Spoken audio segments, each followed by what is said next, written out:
Maryam Sanati is here, and she has a great article in the Toronto Life special real estate section. This is separate from the Toronto Life. That's right. Out, that's right? a newsstand-only issue that's out this week. Yeah, because I'm a subscriber. I'm like, this did not show up in my mail.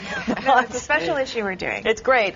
So one of the articles is where to buy now, the city's 10 next neighborhoods. So we just don't want to go right on through it and start to rhyme some of these off. Mimico is one of the places we should be looking. Mimico has become very exciting in the last little while due to this lakefront revitalization that's going on there. We're used to, in the downtown core, seeing condos and buildings block our view to the lake. In Mimico, they have a clear view of the lake. There's a lovely new park space down there and new beaches. And houses are fairly affordable there in the $500,000 range, which is below the average for the city. Yeah, I'm looking. $441 is the 2011 average price. And so Mimico is, the boundaries are from Islington to the Humber, from the Gardner to the lake. West on the Gardner, yeah. Okay. You guys do this on a yearly basis, right, if I'm not mistaken? This is the third time we're doing this special issue, and the reason we do it is because, as you know, living in this city, real estate is a citywide obsession, and we tend to be very fixated on things like the cost of real estate here. And sure enough, the price of a two-bedroom house has gone up about 7.6%. The average price is about $620,000. But the thing that tends to be sort of sidelined in the discussion on price is what a great city it is in which to live. A safe city. We're seeing lots of foreign buyers now. Still affordable in pockets that are expanding. Great schools, great leafy streets, great neighborhoods, great shopping, great restaurants. So the value in the city on the global scale is just enormous.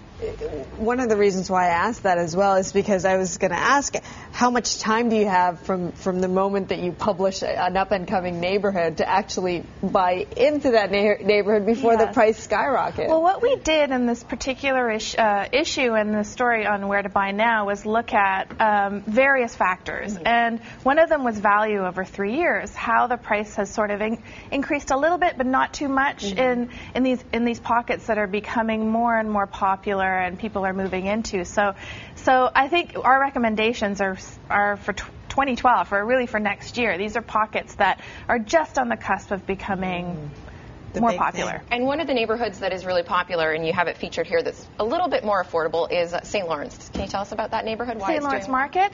St. Lawrence Market we picked for a very specific group, the empty nesters. Now, it's because what St. Lawrence Market has done extremely well since the 80s and 90s is develop condo stock. And unlike some of the other pockets in the city, the condos there are very spacious. They're like little houses. They're luxurious buildings. They're older condos. They tend to be a little bit under the radar, so the prices are still good. They have great amenities. They have pools. They have squash courts. They have, big spacious units that feel like a house. And for an empty nester, that neighborhood is one where you can abandon the car. You can walk anywhere. There's, a grocery store or two down the street. There's the theater. There's coffee shops. You actually don't need to leave the neighborhood.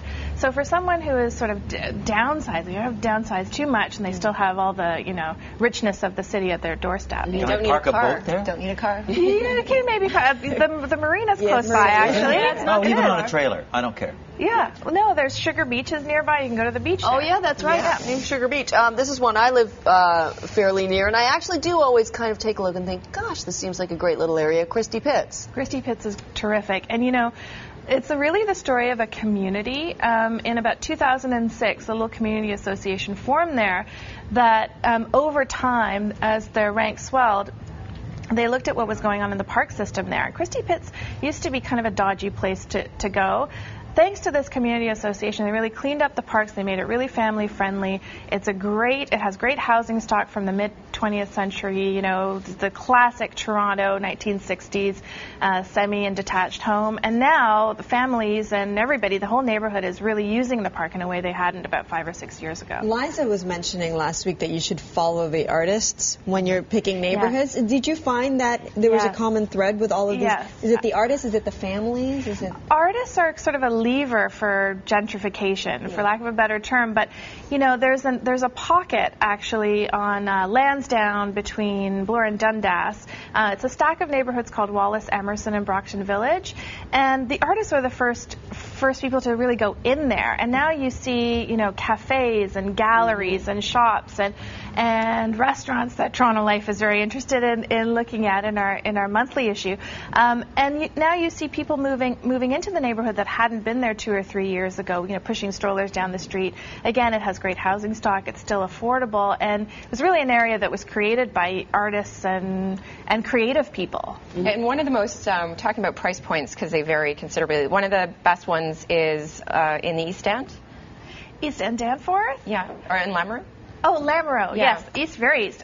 We're going into Scarborough here. Lamoureux, I've never heard of that name. Yes, so is it's it in just Scarborough. me, or is that a new? You're not from Scarborough, but no, it's it's two people who live in the East End of Toronto. Lamoureux has always been a really best kept secret. It's a fantastic place to raise a family. Lots of green spaces, lots of big lots and houses and good schools and